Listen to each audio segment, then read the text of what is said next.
ओम शांति। आज 24 नवंबर के साकार मधुर महावाक्य हम सुनेंगे और आज प्यारे बाबा ने तकदीर को श्रेष्ठ बनाने के लिए बहुत सुंदर युक्तियां हम बच्चों को बताई है। सुनते हैं आज के मधुर महावाक्य। मीठे बच्चे, तुम यहाँ अपनी राजाई तकदीर बनाने आए हो। जितना याद में रहेंगे, पढ़ाई पर ध्यान देंगे, उतना तकदीर श्रेष्ठ बनती जाएगी। तुम यहाँ अपनी राजाई तकदीर बनाने आए हो। जितना याद में रहेंगे, पढ़ाई पर ध्यान देंगे, उतना तकदीर श्रेष्ठ बनती जाएगी। प्रश्न है, संगम पर किस श्रीमत का पालन कर 21 जन्मों के लिए तुम अपनी तकदीर श्रेष्ठ बना लेते हो? संगम पर ऐसी कौन सी बाबा की श्रेष्ठ श्रीमत मिलती है कि जिससे 21 जन्मों के लिए हमारी तकदीर श्रेष्ठ बन जाती है?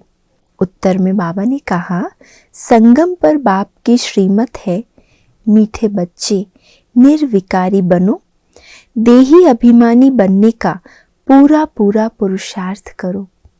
कभी कोई पाप कर्म नहीं करना तो 21 जन्मों के लिए तकदीर श्रेष्ठ बन जाएगी। मुख्यते मुख्य श्रीमत, निर्विकारी बनो, देही अभिमानी बनने का पूरा पूरा पुरुषार्थ करो, कभी भी कोई पाप कर्म नहीं करो। गीत है तकदीर जगाकर आई हूँ। ओम शांति। मीठे मीठे रूहानी बच्चों ने ये गीत सुना। अब इन 2 लाइन का अर्थ जिन्होंने समझा वो हाथ उठाए। ये किसने कहा तकदीर जगाकर आई हूं? आत्मा ने। सभी की आत्मा कहती है मैं तकदीर बनाकर आई हूं। कौन सी तकदीर? नई दुनिया में जाने की तकदीर। नई दुनिया है स्वर्ग, यह पुरानी दुनिया है नर्क। तो ये सब आत्माएं कहती है आत्मा को तो शरीर जरूर चाहिए, तब तो बोले। जब तक जीव ना हो आत्मा के साथ, अर्थात जीव आत्मा शरीर और आत्मा का मेल ना हो, तब तक आत्मा बोल न सके। जीव की आत्माएं कहती हैं हम आए हैं स्कूल में तकदीर बनाने। पढ़ाने वाला कौन है? शिव बाबा, ज्ञान का सागर। मनुष्य को देवता अथवा पतित को पावन, नरकवासियों को स्वर्गवासी बनाने वाला वो एक बाप ही है। इस नरक को आग लगनी है। दुनिया में ऐसा कोई स्कूल नहीं जहां बच्चे कहे कि हम बेहद के बाप के पास आए हैं, अथवा ऐसा भी कोई नहीं जो कहे मैं बाप भी हूँ, टीचर और गुरु भी हूँ। ये ब्रह्मा भी नहीं कह सकते हैं। एक शिव बाबा ही कहते हैं मैं सभी का बाप, टीचर, गुरु हूँ। वही बैठ पढ़ाते हैं। तो अब बच्चों को तकदीर बनानी है। ऊंचे ते ऊंचा बाप, टीचर और सतगुरु मिला है, तो बाबा कहते अब तकदीर बनानी है। बच्चे कहते हैं हम आए हैं नई दुनिया के राजधानी की तकदीर बनाने। हमको मालूम है ये पुरानी दुनिया खत्म होनी है। बाप आकर नई दुनिया स्थापन करते हैं। तुम 21 जन्मों का राज्य भाग्य लेने पड़ते हो। गोया तुम राजाई तकदीर बनाने आए हो। यहाँ राजयोग सीख रहे हो।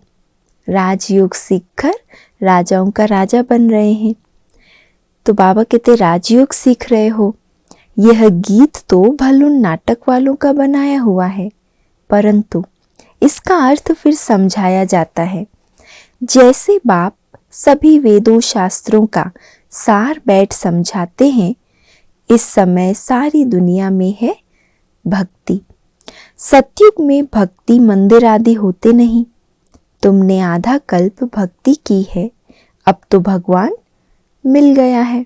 जिसके लिए भक्ति की वो स्वयं आकर हमें मिल गया, फिर भक्ति करने की दरकार नहीं ना। पहले पहले भारत में इन देवी देवताओं का राज्य था। फिर 84 जन्म लेते लेते तकदीर बिगड़ गई है। अब फिर से तकदीर बनाते हैं, बाप आए ही हैं तकदीर बनाने। बच्चों को कहते हैं मुझे याद करो, तुम बहुत ही पाप आत्मा बन पड़े हो। पहले पहले भक्ति की जाती है शिव बाबा की। द्वापर में जब भक्ति शुरू होती है तो पहले पहले एकदम अव्यभिचारी भक्ति, एक शिव की भक्ति होती है, वो है अव्यभिचारी भक्ति। फिर भक्ति भी व्यभिचारी हो जाती है। तो बच्चों को पहले पहले ये निश्चय होना चाहिए कि जिसको भगवान कहा जाता है वह हमको पढ़ाते हैं। उनको कोई शरीर है नहीं, वह इस शरीर में बैठ बोलते हैं। जैसे तुम्हारी आत्मा इस शरीर में आने से बोलने लगती है। कभी कभी मनुष्य मर जाते हैं, फिर जब शमशान में ले जाते हैं तो आधे में चुरपुर करने लग पड़ते हैं। आत्मा चली जाती है तो मनुष्य समझते हैं व्यक्ति चला गया, मर गया। और कई बार ऐसा होता है फिर आत्मा आ जाती है। कभी कभी मनुष्य मर जाते हैं, फिर जब शमशान में ले जाते हैं तो आधे में चुरपुर करने लग पड़ते हैं। तो ये क्या हुआ? ऐसा नहीं आत्मा चली गई, शरीर छोड़ दिया, फिर वापस आ गई। कभी कभी अनकॉन्शियस भी हो जाते हैं ना, तो ऐसे आत्मा चली गई फिर आई नहीं। आत्मा बिल्कुल सूक्ष्म है ना, तो कहाँ छिप गई, ऐसे कहेंगे अनकॉन्शियस हो गई, किसको पता नहीं पड़ा। ऐसे कभी कभी हो जाता है। चिता से भी जाग पड़ते हैं, फिर उनको उठा लेते हैं। तो ये क्या हुआ? आत्मा कहाँ छिप गई, फिर अपने ठिकाने आ गई। आत्मा नहीं है तो शरीर एकदम मुर्दा हो जाता है। तो आत्माओं का देश है परम धाम। तुम जानते हो हम वहाँ उस घर के रहने वाले थे। पहले पहले हम आत्मा घर से आए। सतयुग में भारतवासी जो देवी देवता थे वही आए होंगे। वास्तव में जो जो धर्म स्थापन करते हैं पिछाड़ी तक कायम रहते हैं। बुद्ध का धर्म कायम है, क्राइस्ट का धर्म कायम है। सिर्फ गायब क्या हो गया है? देवी देवता धर्म वाले जो राज्य करते थे उनका नाम ही गुम है। आदि सनातन देवी देवता धर्म जो सबसे श्रेष्ठ था उसका नाम निशान नहीं रहा, बाकी सब कायम है। कोई भी नहीं है जो अपने को देवी देवता धर्म का कहता हो। बाप समझाते हैं भारतवासी अपने धर्म को भूल गए हैं। हमारा गृहस्थ धर्म पवित्र था, संपूर्ण निर्विकारी महाराजा महारानी का राज्य था। उन्हों को कहते हैं भगवती लक्ष्मी और भगवान नारायण। वास्तव में भगवान एक है, उनको ही ज्ञान सागर कहा जाता है। इन लक्ष्मी नारायण में तो कोई ज्ञान है नहीं। ज्ञान का सागर एक ही शिव बाबा है, वह बैठ तुम बच्चों को ज्ञान देते हैं। डायरेक्ट ज्ञान सागर बैठ हम बच्चों को ज्ञान देते हैं। तुम अभी पढ़ रहे हो, ये पढ़ाई फिर वहां भूल जाएंगे। अभी तुम हर एक समझते हो। हमारी आत्मा में 84 जन्मों का रिकॉर्ड भरा हुआ है। आत्मा अभी नॉलेज ले रही है, फिर सतयुग में जाकर अपना राज्य भाग्य करेगी। तुम कहेंगे हमने 84 का चक्र लगाया, अब बाबा से हम स्वर्ग की बादशाही ले रहे हैं। हर एक उस दादे से वर्षा लेते हैं, परंतु अपने अपने पुरुषार्थ अनुसार। इसमें कोई हिस्सा बांटा नहीं जाता है। अज्ञान काल में बांटा जाता है ना। बेहद का बाप कहते हैं हम वैकुंठ स्थापन करते हैं, उसमें ऊंच मर्तबा पाना वो है तुम्हारे पुरुषार्थ पर मदार। जितना बाप को याद करेंगे उतना विकर्म विनाश होंगे, पवित्र बनेंगे। सोना को भट्टी में डालते हैं ना, तो उनसे खाद निकल सच्चे सोने की डली बन जाती है। ये आत्मा भी सच्चा सोना थी। कहाँ थी सच्चा सोना? सतयुग में सच्चा सोना थी, यहाँ पार्ट बजाने आती है। पहले है गोल्डन एज, फिर पहले चांदी की खाद पड़ी। आत्मा थोड़ी इम्प्योर बन जाती है तो फिर आहिस्ते आहिस्ते थोड़ा घटती जाती है। एकदम से खाद नहीं पड़ती और एकदम से भी पवित्र सोना नहीं बनती। धीरे धीरे गिरती कला और फिर सतयुग में जाने के लिए संगम पर बाबा एक जन्म में चढ़ती कला कर देते हैं। आत्मा थोड़ी इम्प्योर बन जाती है तो फिर आहिस्ते आहिस्ते थोड़ा घटती जाती है। थोड़ा थोड़ा अलाई पढ़ते पढ़ते विकारों की खाद आते आते आत्मा फिर नीचे गिर जाती है, पतित बनती है। मकान भी पहले नया फिर आहिस्ते आहिस्ते पुराना होता जाता है। 100 वर्ष के बाद कहेंगे पुराना। वैसे दुनिया भी नई और पुरानी होती है। आज से 5000 वर्ष पहले नई थी। इन देवी देवताओं का राज्य जो था वो कहाँ गया? 84 जन्म भोगते भोगते पुराना हो गया। आत्मा भी मैली तो शरीर भी मैला हो गया। गोरे से सांवरे हो गए। कृष्ण को भी गोरा और सांवरा दिखाते हैं ना। टांग नर्क तरफ, मुंह स्वर्ग तरफ दिखाना है। तुम भी उस कुल के हो। तुम्हारी भी टांग नर्क तरफ, मुंह स्वर्ग तरफ है। अभी तुम पहले निर्वाण धाम में जाकर फिर स्वर्ग में आएंगे। कलयुग को आग लग जाएगी। मूसलाधार बरसात, आग, अर्थक्वेक आदि होगी। पतित आत्माएं सब हिसाब किताब चुकतू कर घर चली जाएगी। अंत घड़ी का समय है तो सबके हिसाब किताब चुकतू होंगे। बाकी थोड़े बचेंगे। पवित्र आत्माएं आती जाएगी। अभी तो सब है कांटे। काम कटारी चलाना, ये कांटा लगाना है। यहाँ तो बाप कहते हैं संपूर्ण निर्विकारी बनना है। बाप कहते हैं मुझे याद करो तो मैं तुमको स्वर्ग का वर्षा दूंगा। तुम पवित्र बन जाएंगे। तुम पावन थे तो गृहस्थ व्यवहार भी पवित्र था। अभी तुम पतित बने तो गृहस्थ व्यवहार भी अपवित्र, विकारी है। सतयुग में व्यवहार धंधा भी सच्चा चलता है। वहाँ झूठ आदि बोलने की दरकार नहीं रहती। झूठ तब बोला जाता है जब बहुत पैसे कमाने का लोभ होता है। वहाँ तो अथाह पैसे मिलते हैं, अनाज आदि का कोई दाम नहीं रहता। वहाँ कोई गरीब होता ही नहीं। जो अच्छा पुरुषार्थ करेंगे वो महाराजा बनेंगे। इस पढ़ाई का सीधा साधा रूल क्या है? अच्छी तरह पढ़ो और जो पद चाहिए वो ले लो। अच्छी तरह पुरुषार्थ करेंगे तो महाराजा बनेंगे। हीरे जवाहरों के महल मिलेंगे। पुरुषार्थ पूरा नहीं करेंगे तो प्रजा में चले जाएंगे। राजा रानी, फिर प्रिंस प्रिंसेस, सारा घराना होता है ना। फिर प्रजा में भी नंबरवार साहूकार और गरीब प्रजा होती है। वहां तो सब पवित्र होंगे। राजा रानी, वजीर भी एक। वहां कोई बहुत वजीर नहीं रहते। राजा में ताकत रहती है राज्य चलाने की। तो जैसे बाप समझाते हैं तो बच्चों को भी समझाना चाहिए। हम भारतवासी देवी देवता थे। सतयुग में हमारा राज्य था। गृहस्थ व्यवहार में हम पवित्र थे, स्वर्गवासी थे। फिर पतित बनते बनते नरकवासी बने हैं, फिर स्वर्गवासी बनते हैं। ये खेल बना हुआ है।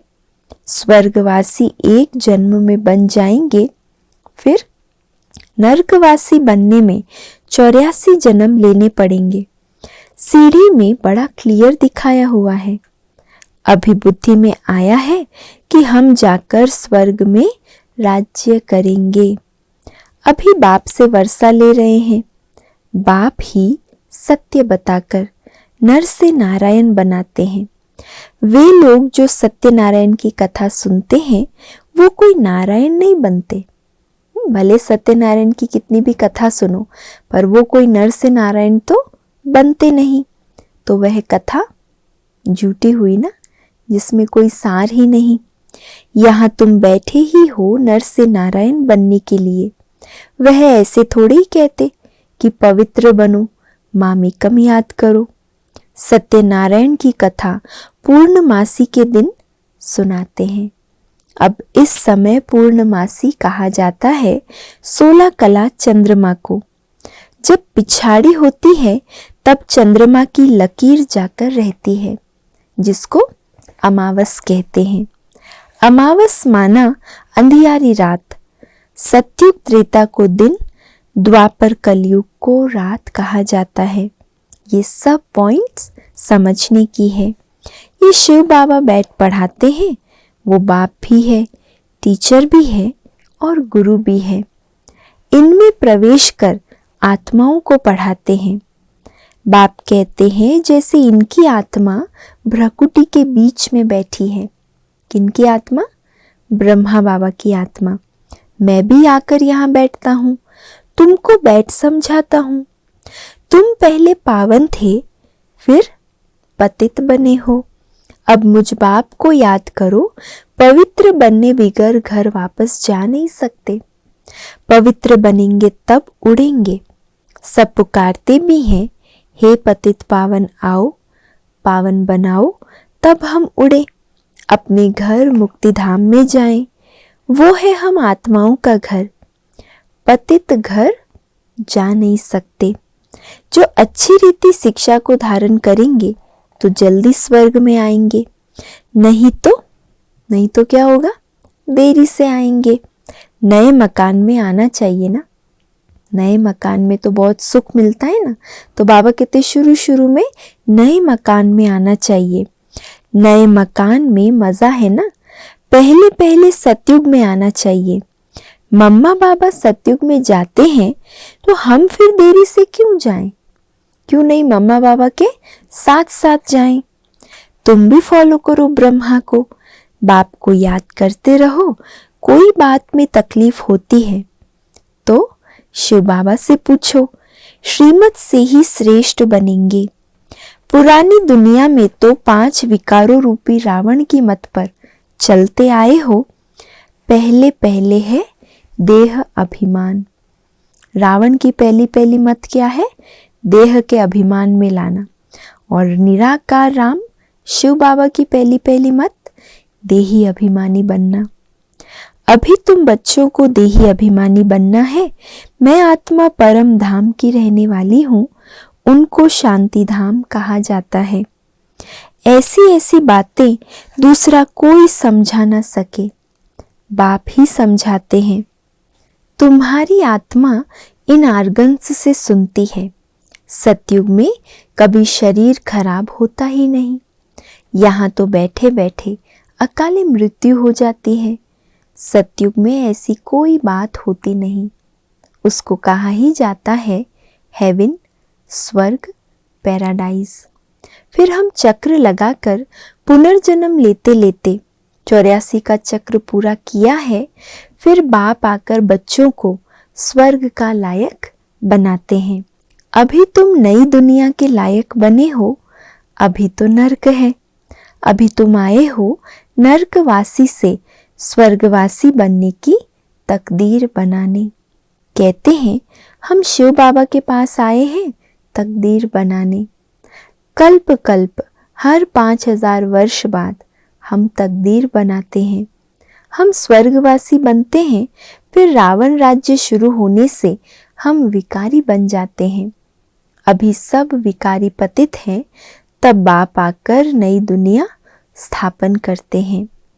नई दुनिया में सिर्फ तुम बच्चे ही होंगे, बाकी सब कहाँ रहेंगे?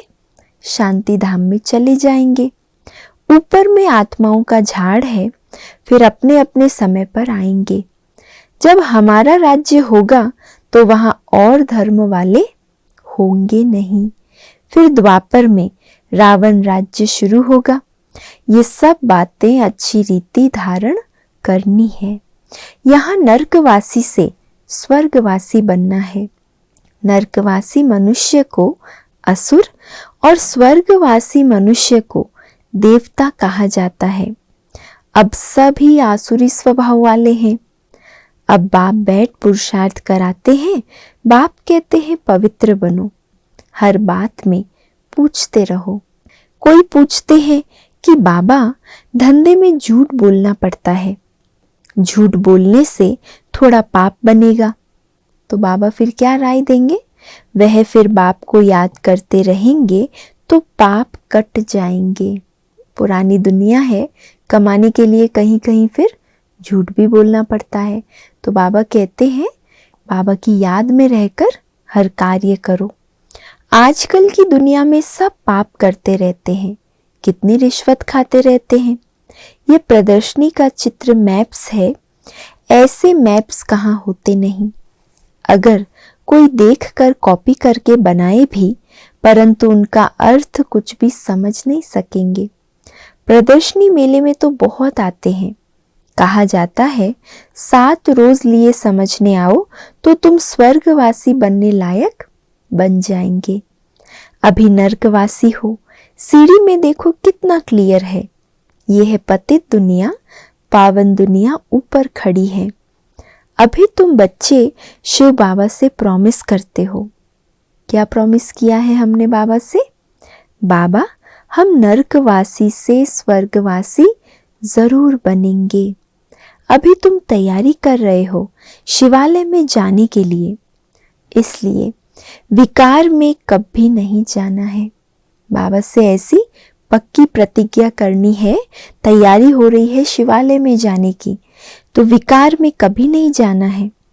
तूफान तो माया के बहुत आएंगे, परंतु पतित नहीं होना है। पतित होने से बड़ी खता हो जाएगी।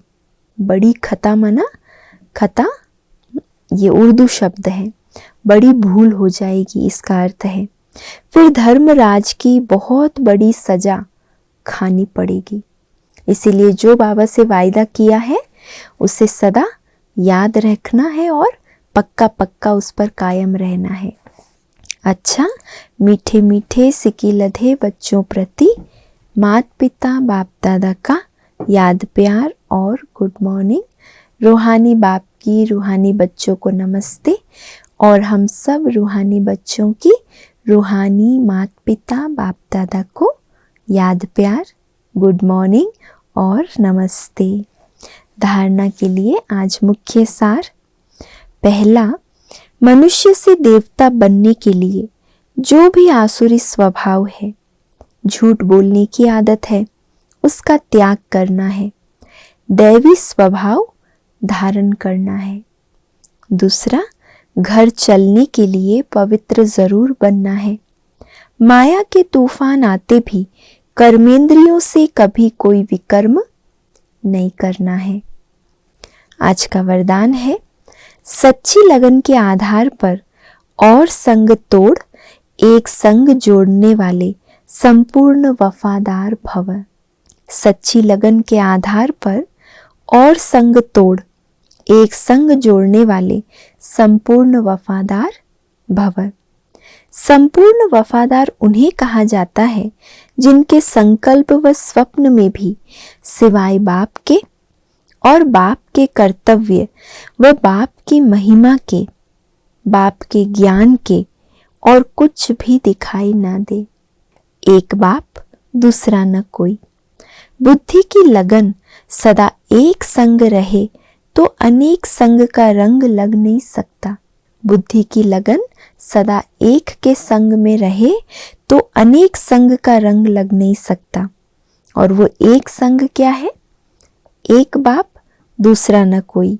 बाप के कर्तव्य, बाप, बाप की महिमा, बाप के ज्ञान के और कुछ भी दिखाई न दे। इसलिए पहला वायदा है, और संग तोड़ एक संग जोड़। इस वायदे को निभाना अर्थात संपूर्ण वफादार बनना। स्लोगन है, सत्यता की स्वस्थिति परिस्थितियों में भी संपूर्ण बना देगी। सत्यता की स्वस्थिति परिस्थितियों में भी संपूर्ण बना देगी। और आज का व्यक्त इशारा है, अगर आपकी वृत्ति में श्रेष्ठ भावना, श्रेष्ठ कामना है तो अपने संकल्प से, दृष्टि से, दिल की मुस्कुराहट से सेकंड में किसी को बहुत कुछ दे सकते हो। जो भी आए उसको गिफ्ट दो, खाली हाथ नहीं जाए। गिफ्ट किससे दे सकते हैं? संकल्प से, दृष्टि से, दिल की मुस्कुराहट से। तो बाबा कहते जो भी आए उसको गिफ्ट दो, खाली हाथ ना जाए। जितना निश्चय रूपी फाउंडेशन पक्का है उतना ही आदि से अब तक सहज योगी, निर्मल स्वभाव, शुभ भावना की वृत्ति और आत्मिक दृष्टि सदा नेचुरल रूप में अनुभव होगी। अच्छा, ओम शांति।